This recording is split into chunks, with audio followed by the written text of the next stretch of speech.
What's up? What's up, good people? What's up? What's up? What's up, good people? What's up? What's up? It's your man LA Cheatham on Watch the Game Sports. Yo, yo, Been yo.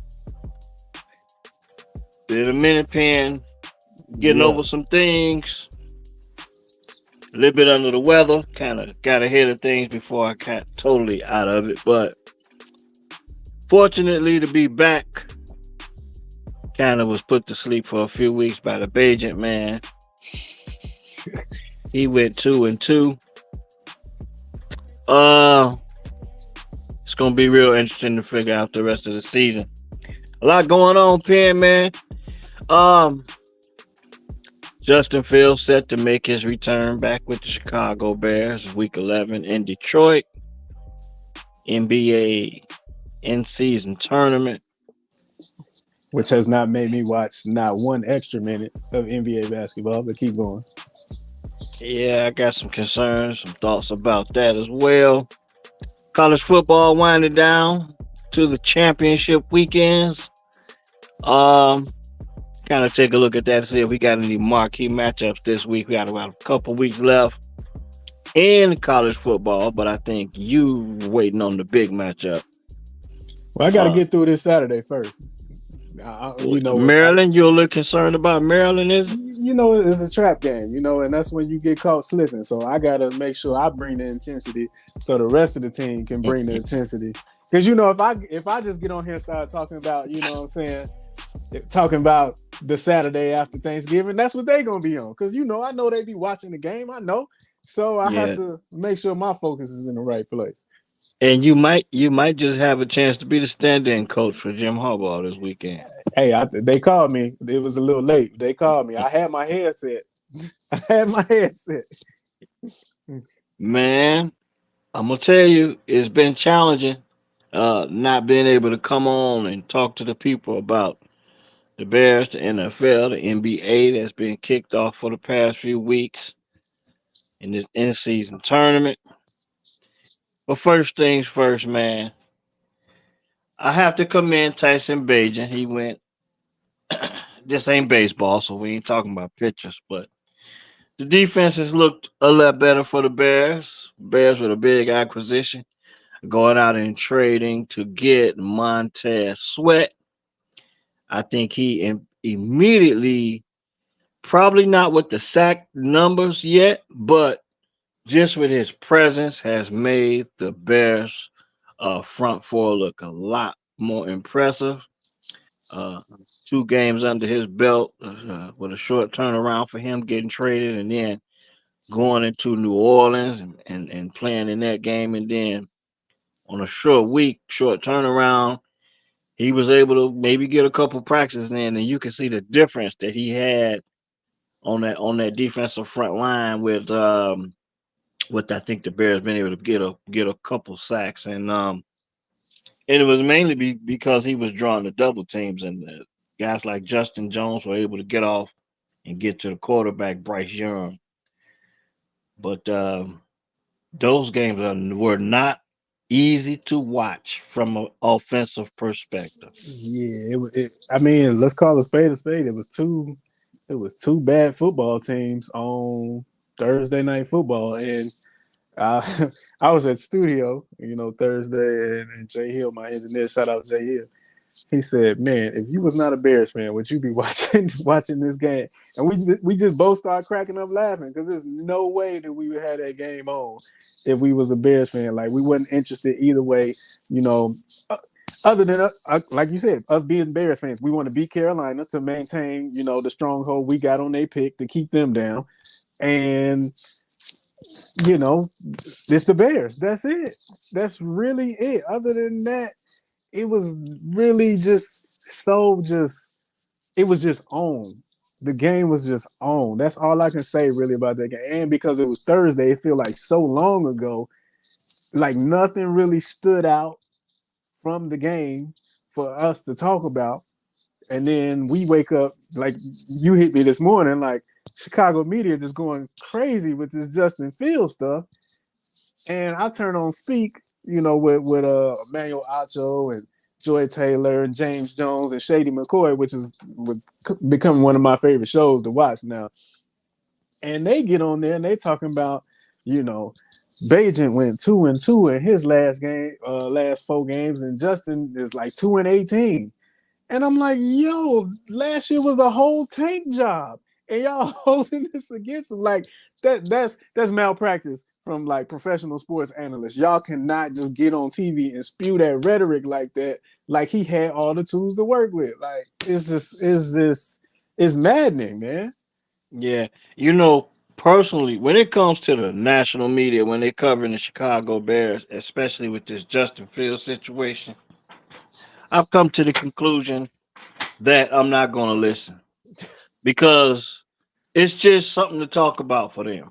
With us, we live it, we experience it, and I think the local media, with especially a lot of the talented social media platforms across the Chicagoland area. They do a much better job of covering our Bears.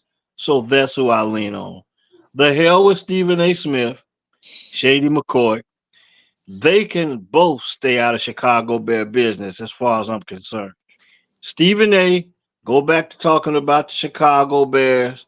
Shady, just find something else to talk about because Shady, he pretty much building a reputation off this. And the Bears are not that damn important. They're not that damn important from a national perspective, especially if they're not winning. Now I get it; they're one of the charter franchises in the National Football League, but come on, man, there is so much more for them to talk about.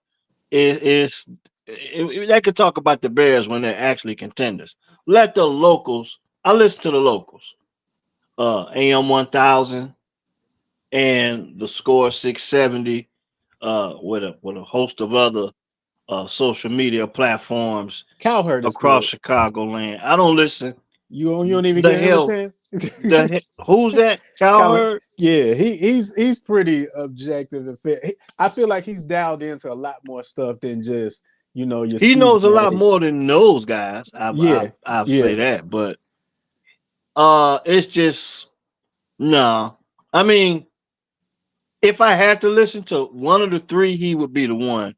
That was a question I had been meaning to ask you over the past few weeks. Is with the with Shannon Sharp going from undisputed to first take, and I know you was an undisputed guy when he was on yeah. undisputed.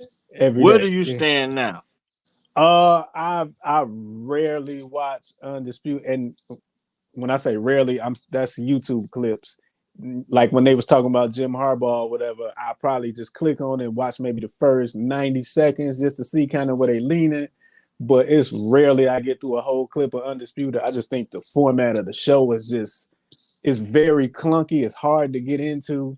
Um, I really don't know what Michael Irvin really be talking about half of the time. Um, and then with Shannon being on First Take, again, I never watched First Take live because I've never was a First Take live watcher, but I'm more apt to check out the clips on YouTube because he's on there Monday and Tuesday, depending on what the topic is. But like I said, my go-tos pretty much every day outside of ESPN 1000 because we recently talked about that. I was like, man, I could have been streaming this the whole time on YouTube, and I'm thinking I got to be in the car and the commute or whatever. Um, Yeah, but outside of them, it's probably I watch a lot of Speak because I like Acho, and I like looking at Joy Taylor, and she has some good takes. yeah. Uh, and I like what is it? First things first with Nick Wright and Broussard and Cowherd. That's them pretty much my go-to. Well, I'm tapped out on the national shows myself personally. I'm a little bit more locked in on the local stuff. Uh, um, J Hood and Cap, Yeah, AM 1000. I listen to a little bit of the score early, very early, like from 6 to like 7, 8 o'clock in the morning. And then, it's pretty much the score like from like 10 to 2. But other than that, I kind of tapped out on the national shows because they're not as informed, and they're not as dedicated to the Chicago Bears or the pretty much Chicago media from that perspective. Um, but just even with the Chicago with the local media, they've been pissing me off too. Because you get to you found we get it. You want a franchise quarterback. They want a franchise quarterback so bad they're covered in other franchise quarterbacks in other cities. And they're willing to put up with certain things. I woke up, well, I shouldn't say I woke up. I'm driving in from work this morning. And I'm hearing Josh Allen, would you trade the number one pick in the draft for Josh Allen? Um, no, I wouldn't do it. But they went as far as to say, I think this was on AM 1000 with with Cap and Hood. They were talking about drafting or trading the number one pick for Josh Allen. But they were complaining about him throwing the ball away, interceptions, and stuff like that. So that just sounds like Jay Cutler, don't it? It sounds like Brett Favre to me, but yeah, yeah. No, no, no, no. Brett Favre won a Super Bowl. Brett Favre won a Super Bowl. Right now, Josh Allen is just as successful as Jay Cutler. He's gotten to a He divisional championship game, AFC maybe two, championship. Yeah, he went to one, I think. and that's pretty much it. And that's pretty much the same thing Jay Cutler did in Chicago. How long Josh been in the league now? Josh, this is like Josh 6 years because we had a 9 year sample size with Jay, right? So Jay Yeah, went to the NFC Championship, got hurt, and that was about it. yeah. But my answer to that is no. I do not want Josh Allen. Yeah, me either. Especially if you got to sit up and complain about the fact that he turned the ball over and you still willing to take Josh Allen. It's almost like they they they they want whoever they can get, no matter the red flags. Even with Caleb Williams. Now, don't get me wrong. Caleb Williams is a extremely talented college football quarterback, but the red flags are there. We've been seeing it for several weeks, and one of the biggest red flags for me is that he's not that big in stature. Now, this is what would happen in Chicago if they were to get Caleb Williams. They'd throw a big party and welcome him to town. And then for some reason, they'll forget that he's 5'11", 215 pounds until he throws his first interception. And then they'll act as if they didn't know that. Okay. And then also, he's turning the ball over quite a bit. Yeah, Those are the red flags. That you willing to ignore all of those red flags just to take a shot at something you don't know anything about at this level? yeah, You willing to put up with the fact that Josh Allen is going to come to Chicago and turn the ball over? Okay, that's when I know you're desperate. It's like we talked before. You get married and you're looking at another man's wife.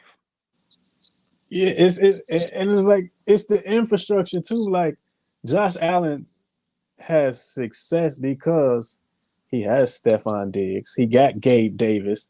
What's the tight end's name? I think not Kincaid, but he got a really good tight end.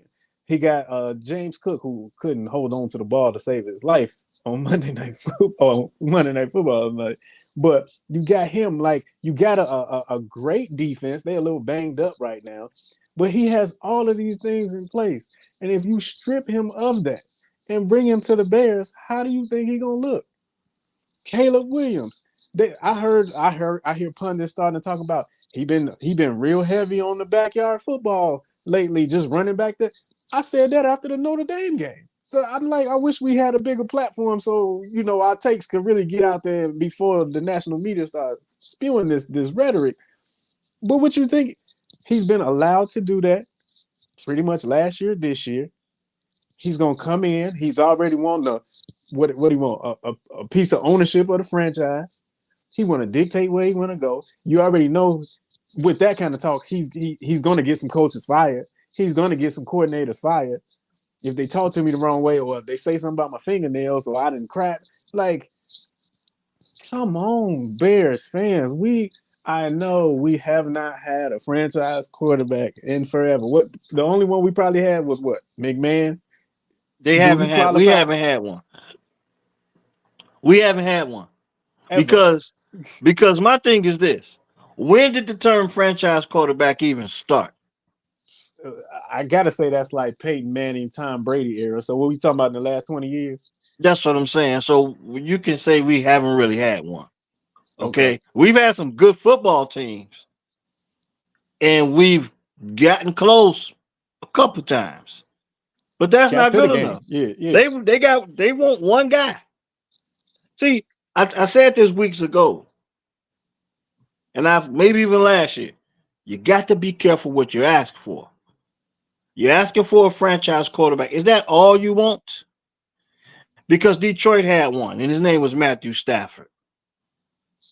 And now they got a good damn football team. I don't know how much of a franchise quarterback they got.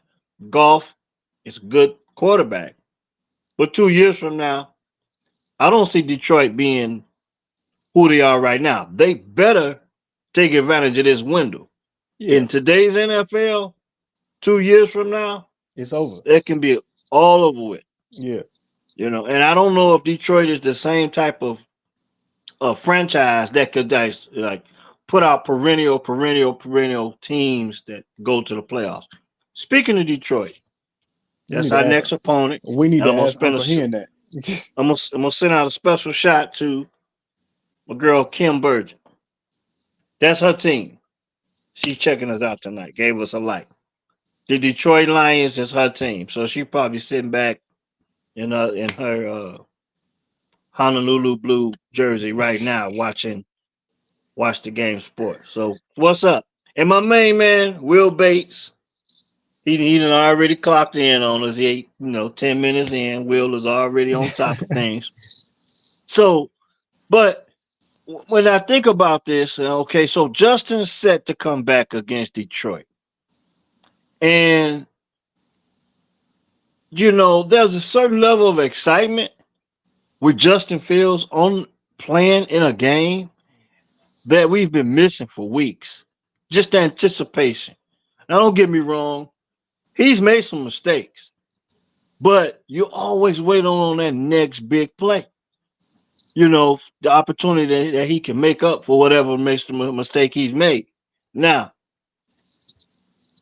before we went on, before I got on with you today, I took a little look back at some things. And when Justin went down, the Bears were down 12-6 against the Minnesota Vikings. I think it was week 5 or week 6 or something like that. He missed 12, 4 games. Was it yeah. six? Yeah. Uh, so the Bears were down 12-6 early in the third quarter when Justin Fields went down and messed up his thumb. Uh, now, Tyson Bagent came on in relief. Uh, Looked pretty comfortable at times, but he did have a sack fumble that was recovered and returned for a touchdown. And I think he scored his first touchdown in that game, if I'm not mistaken.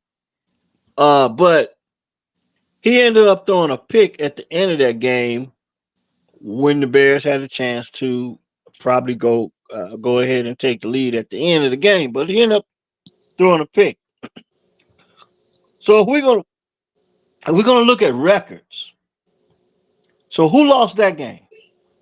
That go on Is that Justin that's a Justin loss because he because he he was started. pitching. He Yeah, was yeah, pitching. He gave up the hits. Okay. yeah. That go on Justin. Yeah, Okay. So the defense Defense played pretty decent in that game. They But the only gave point up is, 19. yeah, 19 points. You give up 19 points in the NFL game, you should be able to win.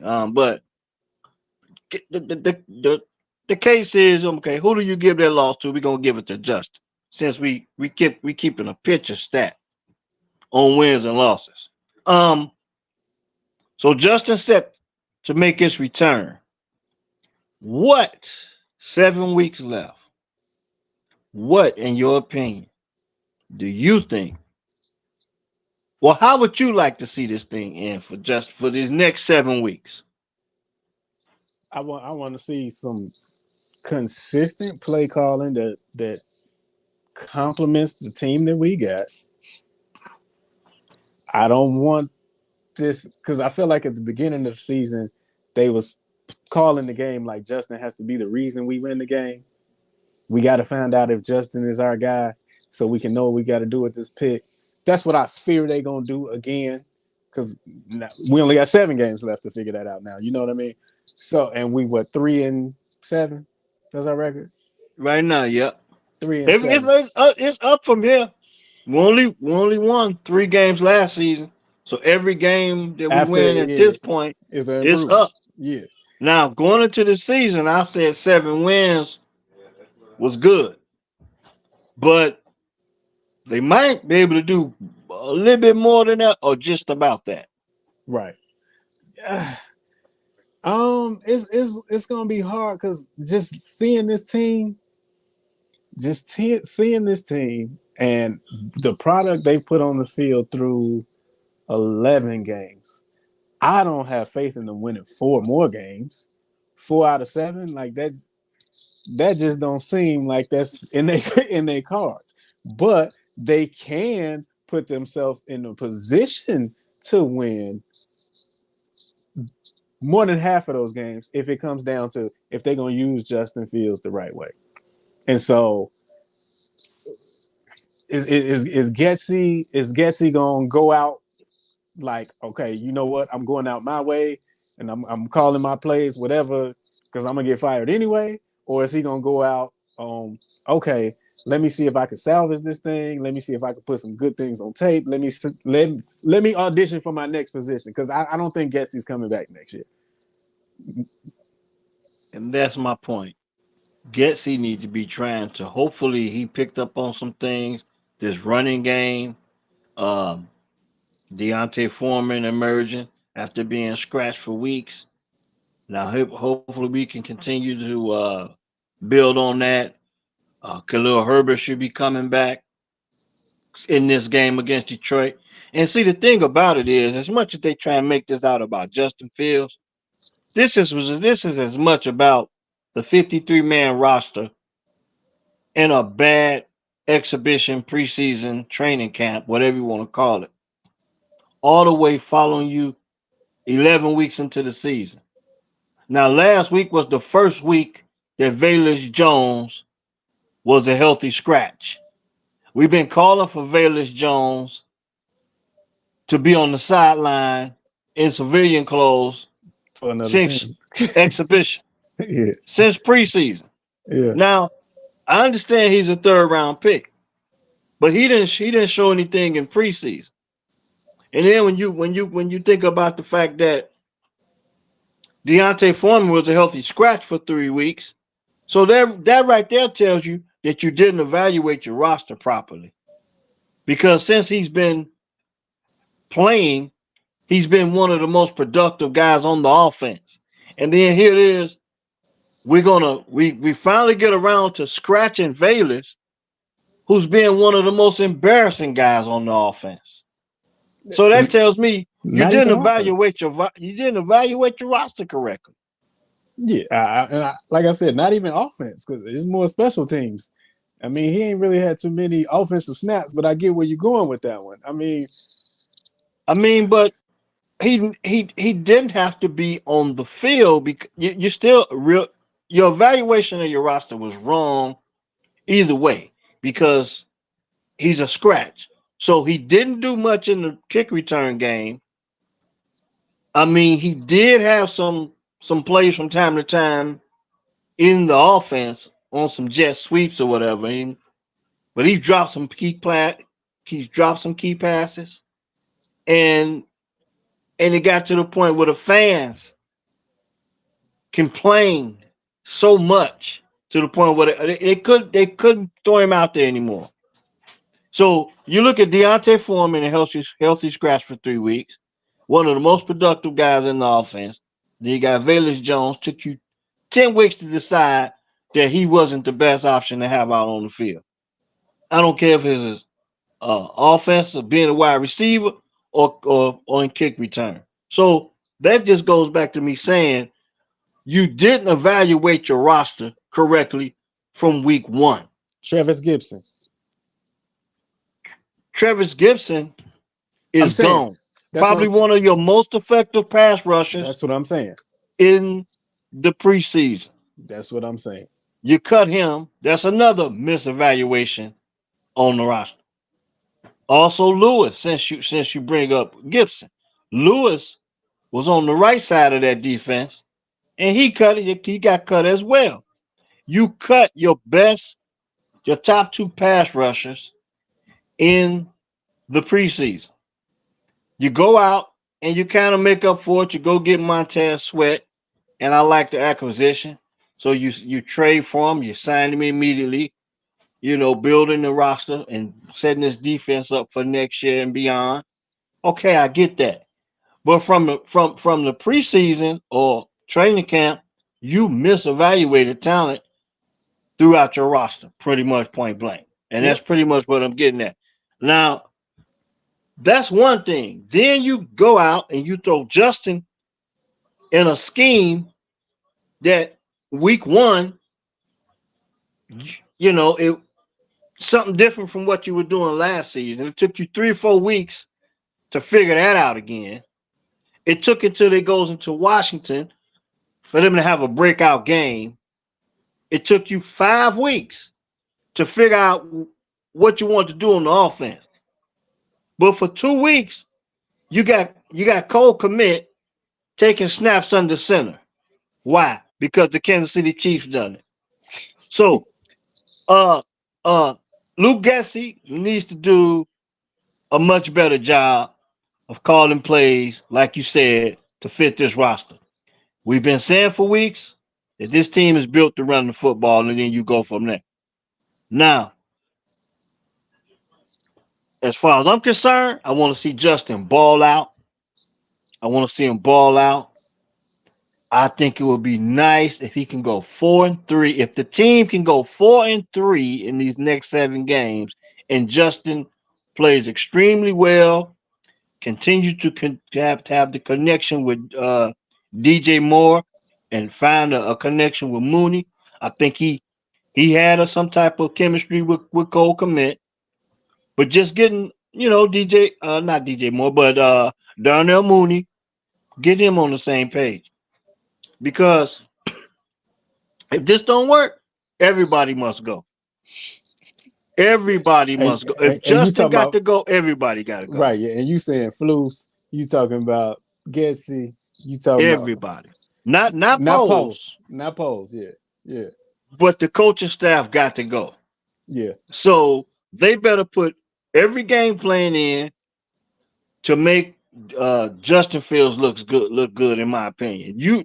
They cannot Luke Getsy cannot look up and get ahead of himself looking at Caleb Williams or any other quarterback on the next level or any other team for that matter. That's what I'm saying. Um, Like, Luke, y'all coaching for y'all job series. Like, I don't know if they really understand that. I don't know if they feel a certain I level of think they get it. security. You think they get hmm it? I think they get it, and we'll see how much they get it against Detroit coming up in Week 11. Now the schedule, the schedule is going to be interesting because you got Detroit, Minnesota, and then Detroit again.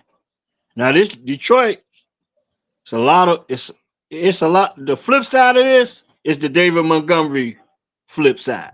Right. His motivations to go against his former team. I believe he's going to be looking forward to it. Really good matchup though, from a standpoint of two really good running offenses that lean really heavy on the run game, and two pretty good defenses when you come about matching up with the run game. These are two of the best teams as far as defending the run, and I think they rank number 4 and 5 in the league in rushing. Both teams. I think Detroit is 4, and I think Chicago is the fifth ranked team in rushing. That's without Justin Fields having the rushing yards attached to this season that he had last season. Mm-hmm. So you minus Justin Fields and David Montgomery, and the Bears still effective running the football. So that just tells me one thing: this team is built to run the ball. It's going to be interesting to see which defense is able to go out and stop the run and get some big time turnovers. Um, Interesting how Detroit went out and played against the Los Angeles Chargers, put Mm-hmm. up big numbers, but the Chargers also put up big numbers. Justin Fields is going to have to, they're going to have to score points. The Bears are going to have to score points. And I think with Justin Fields at quarterback, it's a possibility. Let's see. What's our highest point output this year? Twin 40.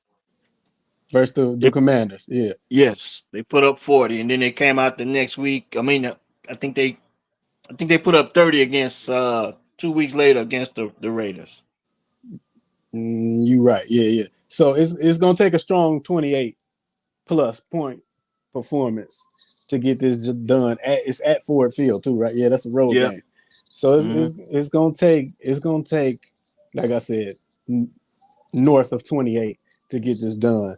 And but really like we just been saying we've been kicking a dead horse. I don't know if other people been kicking it, but the play calling.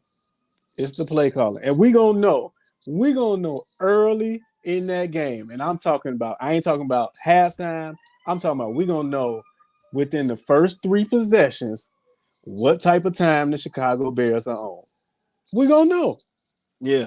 And not to take the pressure off of Justin, but he's got to get rid of the football. That's the one thing that sitting out the 4 weeks that he should be able to understand. Look, I got to get rid of this football because that offensive line has been looking pretty good. They've been holding up, but it's because they've been pretty much Tyson Bagent was getting rid of the football relatively quickly, and I think Justin's going to have to do some of the same.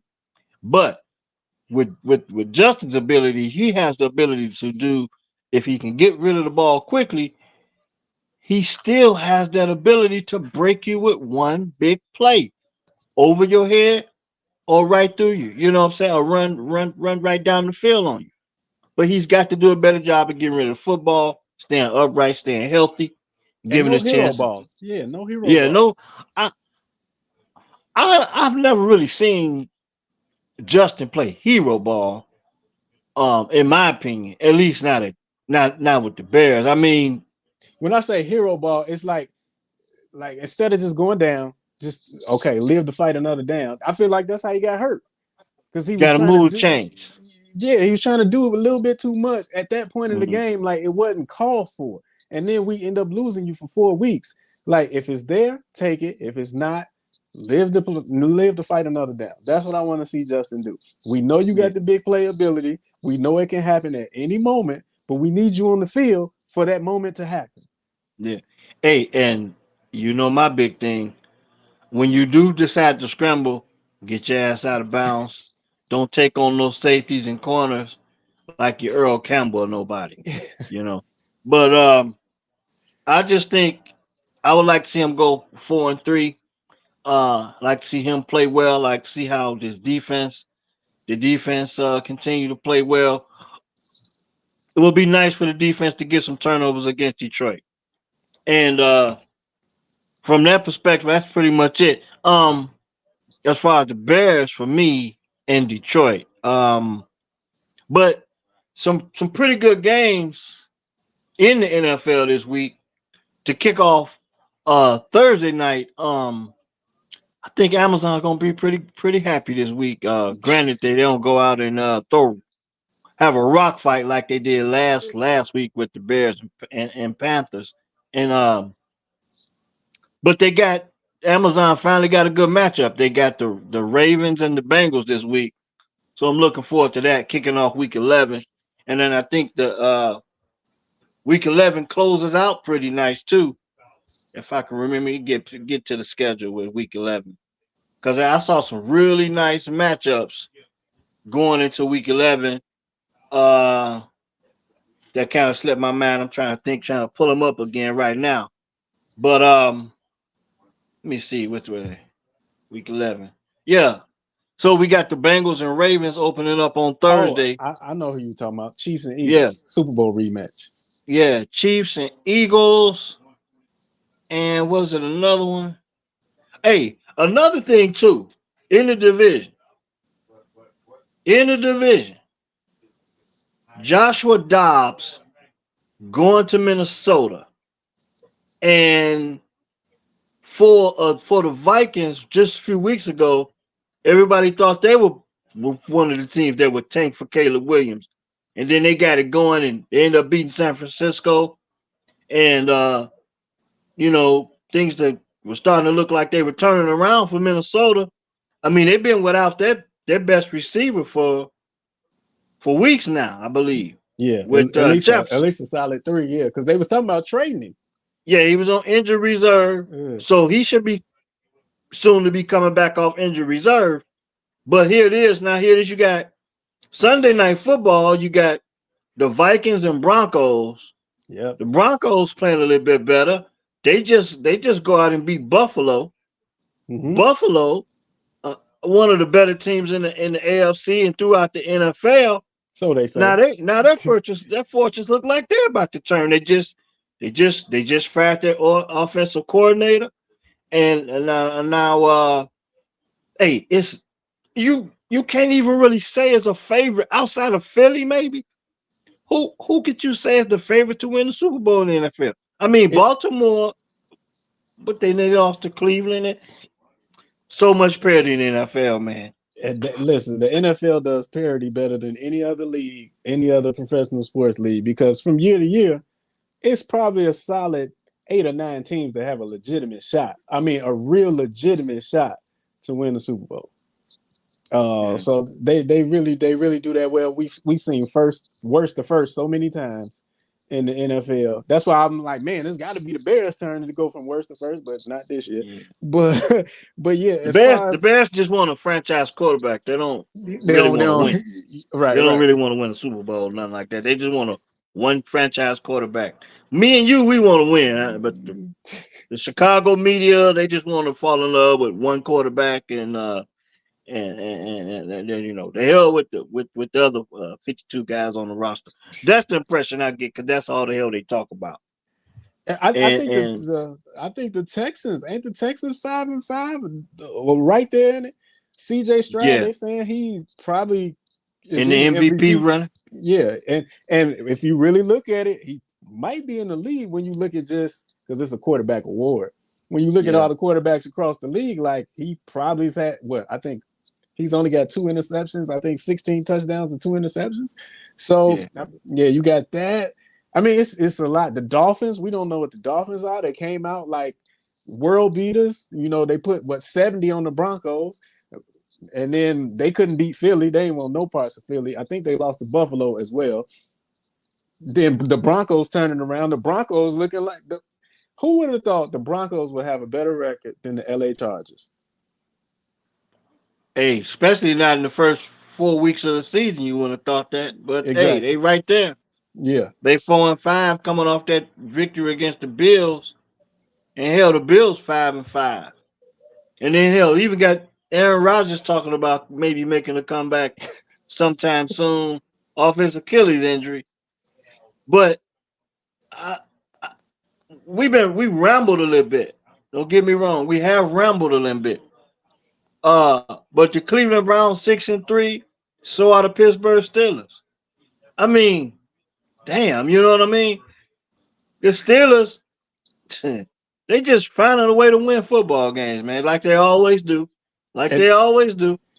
And what's that stat on the Steelers? They've been outgained in yardage like every game this season, and they 6-3. It's You- like And you know who brought me up on game with that one? Shannon LeBron Sharp. James. Really? LeBron James.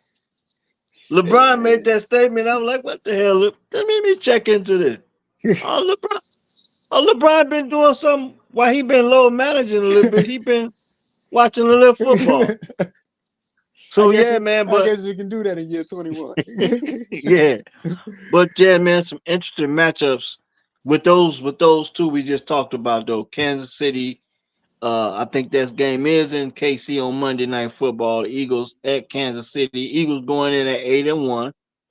And I think we probably still have yet to see the Eagles play their best football too.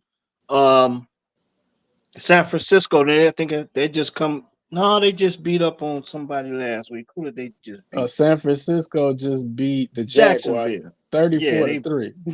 yeah after going on a 3-game losing streak, I think they had a bye, got some things figured out, and went out there and handled the Jacksonville Jaguars. But those are the two of the top matchups. You got that Thursday night banger. And then you got the Monday night finisher for week 11. Now Don't this is the sleep on that question. Sunday night game either. Yeah, yeah, Minnesota, and the Broncos in Denver. Two teams coming off some decent victories. I mean, Joshua Dobbs doing this thing after being traded from the Cardinals. Nobody saw that coming after Kirk Cousins went down.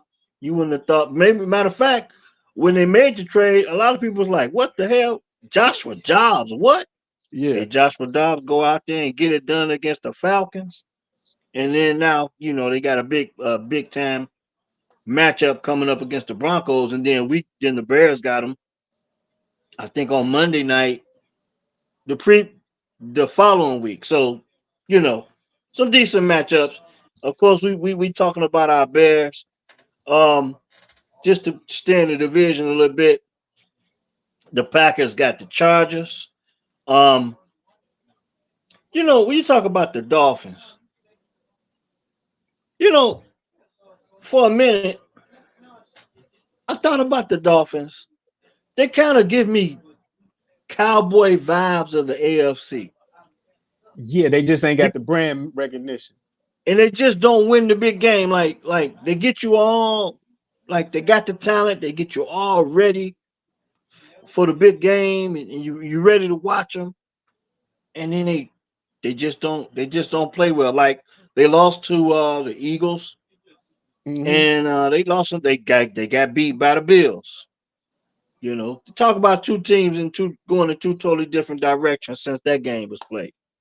Man, the NFL just a wonderful, just man, the NFL, man, hey, it's the best thing going.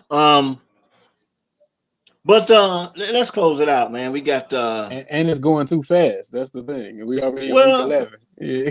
Well, yeah, well, we get all the way down to that first Sunday of February, and the chicken wings and pizza be popping out the oven, and you'll be at somebody's Super Bowl party.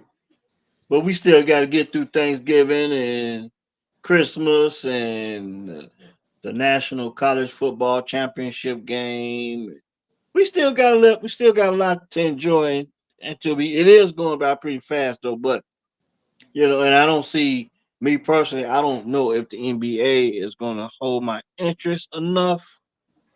And with that being said, I don't know if we talked about it yet, but how do you feel about this in-season tournament? I mean, I think Like it's a damn shame that after all these years, we have to find a way to motivate guys to play basketball at a high level night in and night out. And then when you look at these games, you still got guys taking these games off.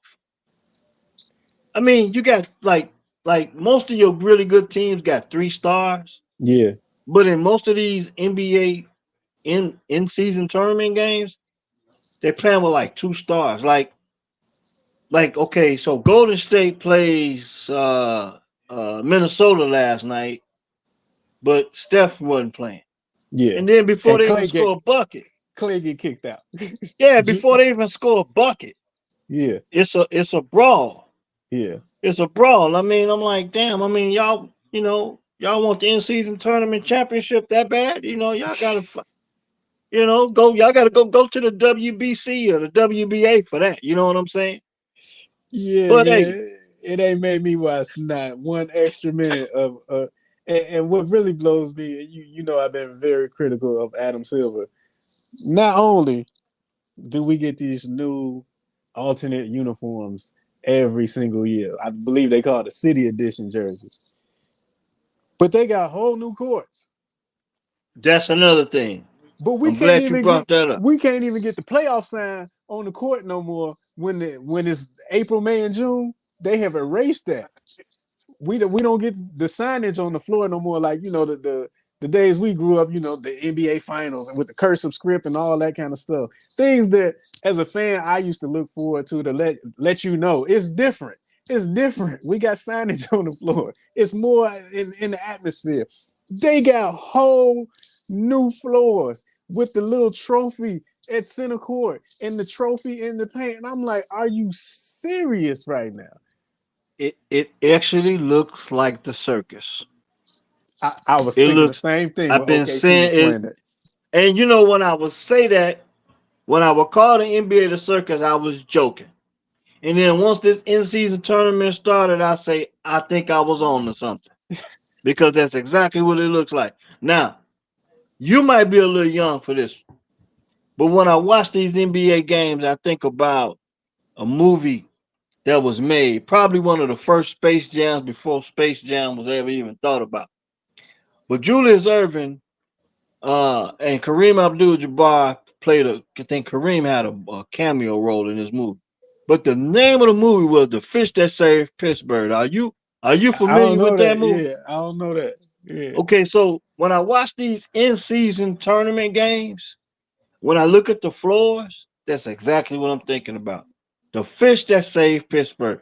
If you ever get a chance to see this movie, that the Pittsburgh Pisces was the basketball team. Uh huh. And everybody on the team was Pisces. The general manager went out and they went through this astrology, and they say that everybody had to be on the same level, and they went out and everybody was Pisces, born in the same month. So, but the court looked exactly like what we see in these in season tournament games. I mean, exactly. I mean, when I tuned into the Bulls game, the whole court was red. I'm like, wow. All I could think about was the circus. But Yep. to make a long story short, it has not raised my interest. Um, I think tonight I'm gonna take in the game, and the simple fact that the court is not all discolored, it allows me the opportunity to enjoy the game because those in-season tournament games, they just make my damn eyes hurt. I was just gonna say that. Like it's hard to follow what the ball is actually on the floor now Yep, with all yep, these colors, and it's just like, yep. come on, man! Like y'all just really doing too much. Like, and I don't even like how you used to have your team name on the baseline all the way across. Now they just got it down in the lower corner so they can put some corporate sponsorship shit at the top. Like I get, increasing the dollar. They got revenue shares to uphold. It's a money grab. I get it. I get it. I get it. But at some point, when you bring in too much in, I think you dilute your product. We don't know what we're looking at. I shouldn't turn on the game and see the Milwaukee Bucks wearing blue uniforms, and I'm wondering who the hell is playing. Like you taking away a lot of your recognition, trying to get a buck, and I'm just not with that. I'm not. Well, I think we're on the same page with this in-season tournament. Maybe it pick my interest up later on in the season. Well, later on in the month, I think they're gonna play this thing out in Vegas. But two things that I can say that I can commend the NBA on early in the season is that I do think we've seen the world champion Denver Nuggets enough to say that they are making an effort to put them on television because I don't think we've seen them enough last Previous. season. Uh-huh. And from an individual player standpoint, um, Anthony Edwards is continuing his World Cup performance, Yeah. and he's looking like Mike Jr. Yeah. Uh, He definitely out uh, that Mike, Kobe, Cloth, and I like that. yeah, yeah. Especially So, with his run in with Draymond the other day, and yeah, like okay, well you got to get yeah, some work, and he gave it to yeah. him. So from that perspective, I do like what I see with him, and I do like what I see with the NBA putting the champions on television. Uh, I haven't seen your Miami Heat yet We on shouldn't. national television. Uh, um, Milwaukee went out and showed Chicago just how much better they are than they are. But tonight, I think you got the Sixers and the Celtics on tonight, and I think that's what I'm gonna wrap up on tonight, so I can enjoy that game and enjoy the rest of it anyway. But college basketball kicked off. Yeah, I watched Kansas Michigan. and yeah, Kansas and Kentucky and Michigan State and Duke. You know the crazy thing is, damn, basketball, man, it's gonna be hurting the next few years for just name recognition and identifying players because this the thing. As much as they talk about the NFL draft and draft capital and this and that, the thing that benefits the NFL and NFL draft is the simple fact that on Saturday, you can sit there and watch the guys that's actually going to be drafted into the NFL and get all these anticipations as to who's going to go where and all this and that. But when you watch college basketball, and with these all these other outlets as to get to the NBA draft don't hold the same amount of weight as the NFL draft. It really doesn't. So No. I just think that like when you tell a NFL team, hey, we're gonna give you a third round pick, second round pick, that's really saying something. Yeah. But in NBA, if they told you we're gonna give you the first round, the first pick in the draft, outside of Wimbenyama, okay, so now who we looking at now? And that's because every college football game, I believe there are NFL caliber players on the field. Not all of them, but you probably got a handful in each game. You know, Bama obviously gonna have more. Ohio State's gonna have more. Michigan, all them they gonna have more. But even if you watching Arizona State, there might be a safety out there that's NFL caliber. There might be a lineman out there that's NFL caliber. When you watch college basketball, you don't see NBA talent. The game is No, totally different. They still throw it in the post. They be trying to throw hook shots and up and unders. Like for example, Zach Edey, Player of the Year. He's not an NBA player though. He's not an NBA player because if he nope. was, he would have came out last year. Mm-hmm. Mm-hmm. You're exactly right. That's why I say basketball, man, it's in trouble. It's in trouble, I believe. As much as I love the game, shout out to my man, Coach Fa. But NBA, man, they got a lot of work to do. And I don't think this in season tournament is the answer. Matter of fact, in 4 or 5 years, I don't even know if we gonna I don't know how many years they got this thing set up to go, but I can see this thing being a healthy scratch in 5 years. It'd be like the chocolate payday. Yeah. I'm sure they committed to it for at least 2 to 3 years. Yeah, But they probably gonna have to reassess that thing and just yeah, yeah. it's gonna be a new day when you know your LeBron step away and your Kevin Durant step away. It's gonna be like when Mike finished playing for real And Yeah. it was like that void. It was like, well, who do we watch now? We don't Yep. know. It was like a little 5 year period where the league had to replenish and it had to really build up the stars. Then, the Kobe's came, and then you had the '03 draft class, and then that carried us. But LeBron is in year 21. Ain't nobody else from that '03 draft class playing no more. Yeah. Yeah. It's like, and as we get to really wrap up, I'm gonna tell you something. I'm gonna drop the mic on it. Now, the NBA 2024 All Star Game is in Indiana. It's in Indianapolis, Mm-hmm. and they're getting away. They're going back to the old East West format, right? I'm glad. Did you know that? Yeah, yeah, yeah. So they're going back to the old East West format, and they're gonna get rid of the Elam ending, right? I'm glad. So check this out. Uh, Adam Silver, as he's promoting this, you know what he said the slogan's going to be or something like that? Back to basketball. That's a I'm, bad slogan I'm done. I'm done. because this is the thing. That's a bad slogan because you mean to tell me we be calling LeBron the GOAT. We got probably the best shooters to ever shoot a 3-pointer in the game, the Steph Curry. Mm-hmm. And now we going back to the East West format when you talk about the All Star NBA All Star basketball game. He said it's because you're going into a traditional city in the traditional state of basketball Indiana, from yeah. Indiana. But back to basketball is a bad slogan because what have we been doing for 21 years? The circus. And I'm gonna drop the mic on that. We out, y'all.